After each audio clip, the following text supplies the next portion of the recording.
yeah, that level of discrimination and just mental slavery still exists. Wow. Your mom and dad, they're fine with you, even though you're married to a different couple. Yes.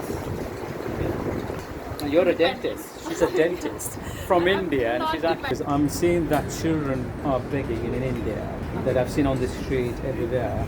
Do you still see that? Like here we have homeless in Canada, like they're adults, but we don't have children sleeping, so we don't want children to be on the street. So that's another thing I want to very curious about. You're being a woman in India. Do you feel safe in India? No. I was in the most unsafe city of India. Oh. All the women are watching this. Be careful. Don't go to India alone. I think you're in Canada. You're very safe. Welcome to Canada. Okay, so okay. You're gonna ask me the question. Yeah, I'm gonna ask you the questions. Hi, I'm with Ella. She's from India. So we're gonna talk about the caste system in India. So she was married, a love marriage, in a different caste. So I'm actually really fascinated about what's happening in their country, that how in the different caste system that trigger to their family members, and then we'll ask her questions. So, hi, nice to meet you. Thanks for joining. What is caste system in India? At the moment, it is a lot of things, but when it started, it was purely basis of occupation. So there are primarily 4 castes.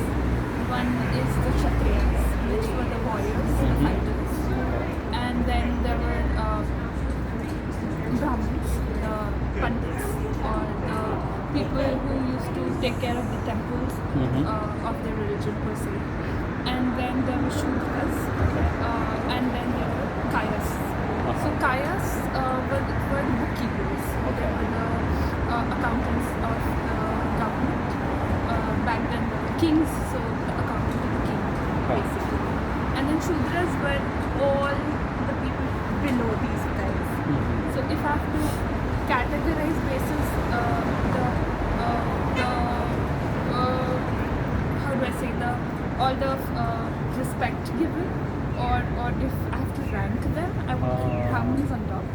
Brahmins, because they had religious upper hand, were on top.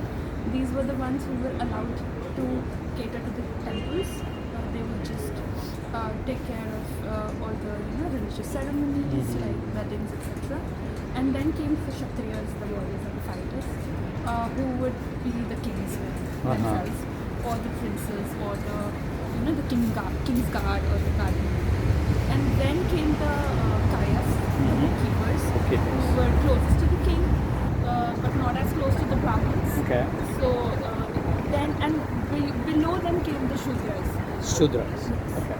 And then this entire system of 4 basic castes was further subdivided, and every caste can have its own subcaste. So even Kayas could be higher category Kayas or lower category Kayas. So if I have to go by, and you can just identify them mostly by the surnames. So all the, because I know more of Rajputs or the Kshatriyas, all the Chauhans, the Tomars, the Raghuvanshis were the higher Kshatriyas, and then all the Yadavs, the Rawats were the lower Kshatriyas. Okay. Similarly for Brahmins, it's actually become branches. Yeah. Wow, so many branches. So for Brahmins also there were upper Brahmins and lower Brahmins. That Brahmins were already up in the They already are, but there's a category, there's a branches. So now the Shudras mostly constituted of low paying, not paying, because back then I'm not sure if there was even a paying system, but basically the derogatory jobs, like the cleaners, the sewagers, scavengers, and then these people were also marginalized to untouchables because of the kind of job they did. So, and then all the other occupations, like the people who used to Farmers, they would all come in Shudras. Shudras. So that's 4 castes, and also they have branches, many branches. I mean, there could be now. Okay, so this transitioned to people having all sorts of occupations and coming from all sorts of castes because they jumped that caste demarcations. So in a sense that you could probably find a person from a warrior caste, the Kshatriyas, actually keeping the temple, like doing a Brahmin's job, and vice versa. So now that it has come to this point where nobody cares, Nobody or cares, most people right? don't care. I mean, you don't care it in the city, Yeah, in many big cities. Yeah, but if it's a village site, and then you really care about that. Yeah. I mean, you could still find discrimination on the basis of caste in future. And not just find it, it's actually quite common. To the point where I have encountered that in my own family, where, maybe my great-grandmother or grandmother won't let her house help drink from the same vessel that she's been drinking, etc., etc. And even the house help is sort of, how do I say, she's been conditioned over generations to not do certain things in the presence of her owners or not owners, but her employer now. Really? So yeah, that level of discrimination and just mental slavery still exists. Wow. So when it comes to weddings, So again, the you have to urban have the same weddings, caste, right? you have to have. You have to have. And it really has boiled down to personal choices at this point, where my family is alright with it. Maybe because a generation before me has Also, your done father intercaste married to a marriage. different caste? Not my father, but my uncle. Your uncles. My aunt as well. So they are okay with it. They're but okay. maybe somebody in my immediate relative would not be. Okay. And then this is something that is not really divided by urban and rural population at all, in the sense that you can't really predict if people will be okay with intercaste marriages in urban population vis-a-vis rural population, because some people really have really strong preferences even in the literate urban society. Wow. So what would happen if son or daughter married to a different caste? What would happen? Okay, so marriages, because they're generally complicated in India. Yeah. You either marry with the blessings of your parents, keeping them under consideration and taking their permissions per se. But if you do that, they have to agree to that marriage. It might happen after a few fights and arguments, but it does happen if it happens. If it doesn't happen, some people choose to elope. Now that can be tricky, because sometimes, especially in northern areas, I don't know about south so much, but in northern areas, people take it to their, their family respect and all of that, their ego, and that can lead to things like kidnappings and honor killings. Yeah, honor of killing. You're from North. You're from Delhi. I'm from Sri Lanka. I'm not from South India or India, but we all have the same similarity, like South India, Tamil Nadu. I know that it's actually really, really crazy. I've watched documentaries about that. It's so noisy, yeah. So, your mom and dad, they're fine with you, even though you're married to a different caste. Yes. You're actually happily married nowadays. They're happily married, yeah. So, what do you think about in the future? Do you think this will disappear in the future, the caste system? Yes, because a lot of people in my generation and the generation younger to me are choosing not to marry at all. Not to marry at all. So just their parents are just happy that they're marrying whosoever they're marrying. Wow. So that is one big reason that parents are okay with it. Also, societal pressure is not so huge, because in a small community, you might see like more percentage of people marrying intercaste. So the majority of the society is okay with it, and Okay there's with not that. really enough people to criticize the decision. because that is what the youth problem was earlier. Like, what would people say? What would the society react to? Yeah. But now that everybody has one or the other intercaste marriage in their own house, they don't really point a finger at once. So society is okay with it. That means the parents are also okay with it, because the parents sort of get governed by the society's rules and regulations in general in India. Have you ever seen discrimination right in front of you? Yes. Could you give me an example? As I said, my great-grandmother and my grandmother discriminate on a daily basis. Daily basis. Yes. So can you give me one example, like what really, how did it happen? I mean, there's So a how lot they of- treat this okay, lower so caste? just because we're talking about caste only, I Yeah. would say that, as I said, there are some rules. They can't drink from the same person that you are drinking Wow. from. They can't enter your temples. They can't even sit on like we are sitting on a similar level. Level, you can't sit on there. No. So women, especially from lower caste, tend to sit on the ground On the ground. when the higher caste person is sitting on the sofa. My God. Can you believe that, right? I mean, it's as hard as it is to believe for you. It has been the normal around me. So you being very young woman, you've seen this happening right in front of you, this discrimination and everything. Have you ever raised awareness of this one? Did you ever teach your grandparents or whoever it is in your neighborhood, your society, did you tell them this is bad?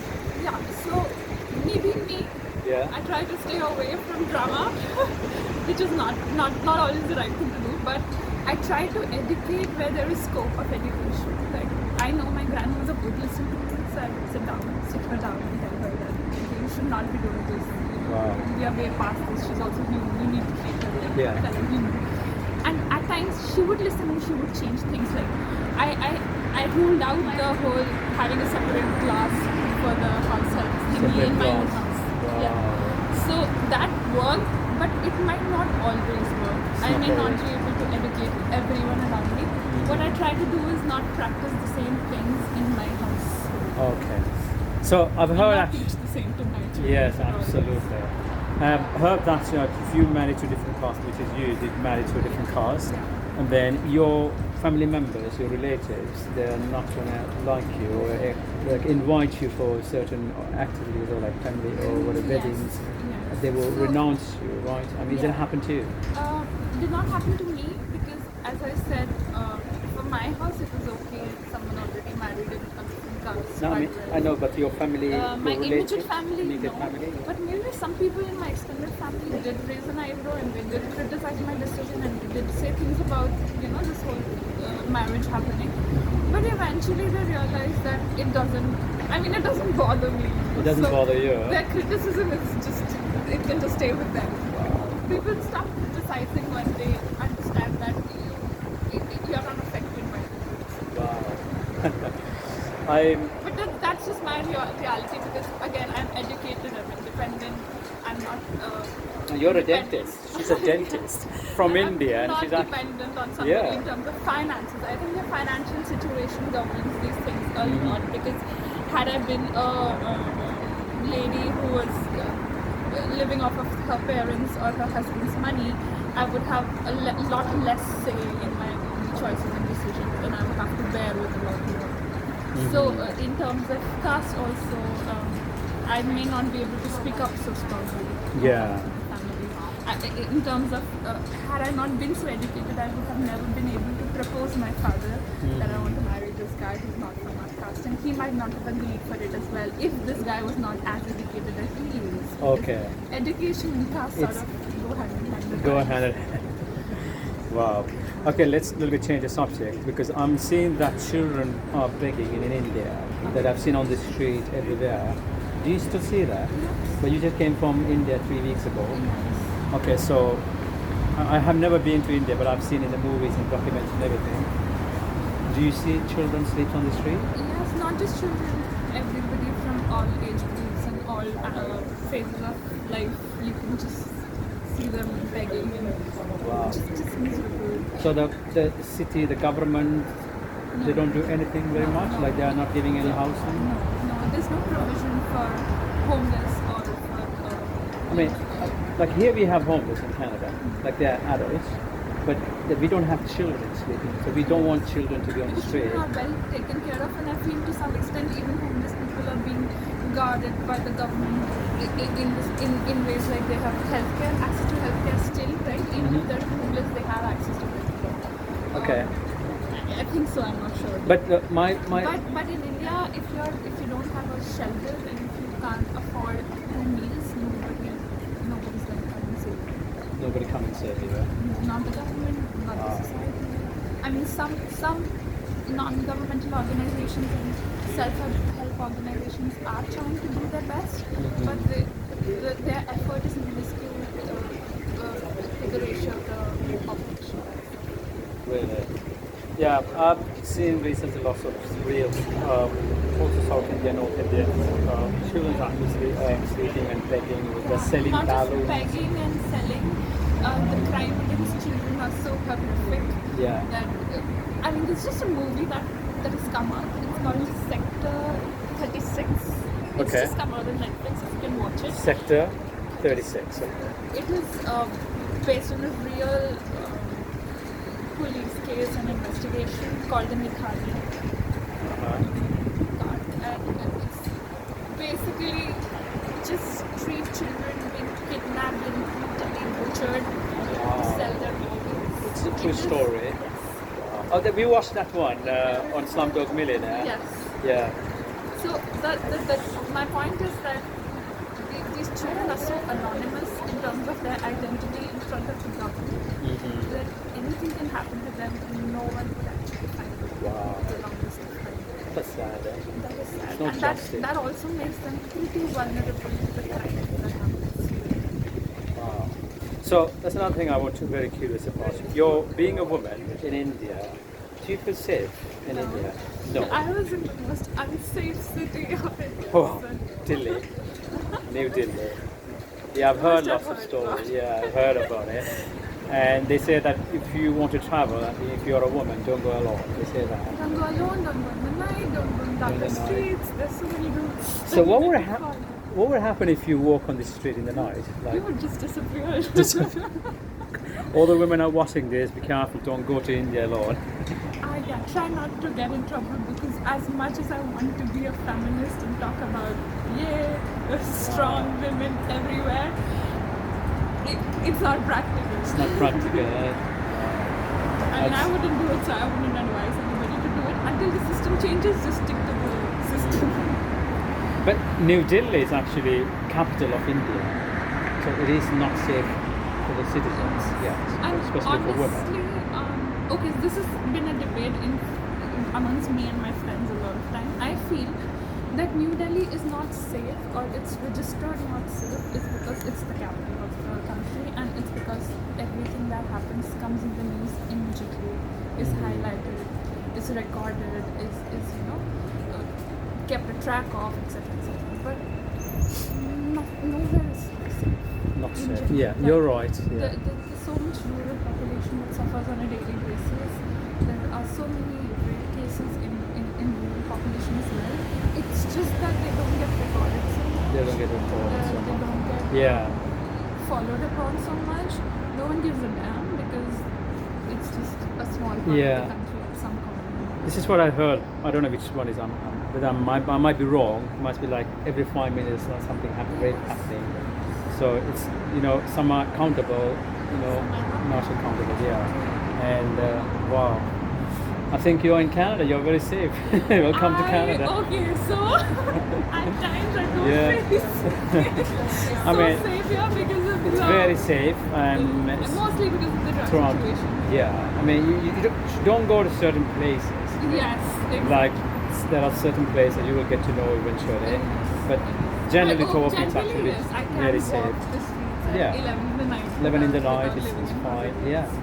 I mean, we don't hear something like you got raped and Honestly, it's really the bad. first reaction in my first week, my friend asked me, how do you feel, how do you like it here? Mhm. And I was like, the fact that I can walk on the street for like 3 kilometers is so amazing. Yeah, amazing. Because Absolutely. I can't do that in India. Yeah. Mostly because of just the way the streets are built, there's no space Actu- for pedestrians. Yeah.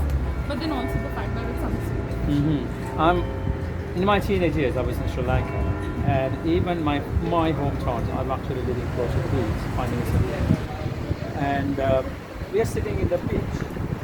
Cops comes to us. They say, "Don't stay here. Get out." Exactly. Yeah, and it's very normal in India and Sri Lanka culture. The cops would say that, "Get out, don't stay." We don't have that freedom. We don't have that Yeah, we freedom. don't have. No one, the fact that everybody is giving you those mental looks, and Yeah. the fact that if you're sitting in a dark corner all by yourself, enjoying your own Enjoying, yeah. alone time, some cop or some security guard Security will will come come in. to walk to you. Yeah. Mostly because they don't feel that you're safer there. Yes, So right. they would just tell you to go back. So here right now we are sitting. It's actually right now 8 o'clock now, right? Yeah. And then we can sit till 3 o'clock in the morning if you want. And here nobody would bother in Canada. So far I haven't got cops come to me and tell me you can't stay here. I never got that interaction. I think it's very safe country, Canada, actually. Yeah. So welcome to Canada, and thanks for talking. Thank you so much. See you soon. See you soon. I'll be around.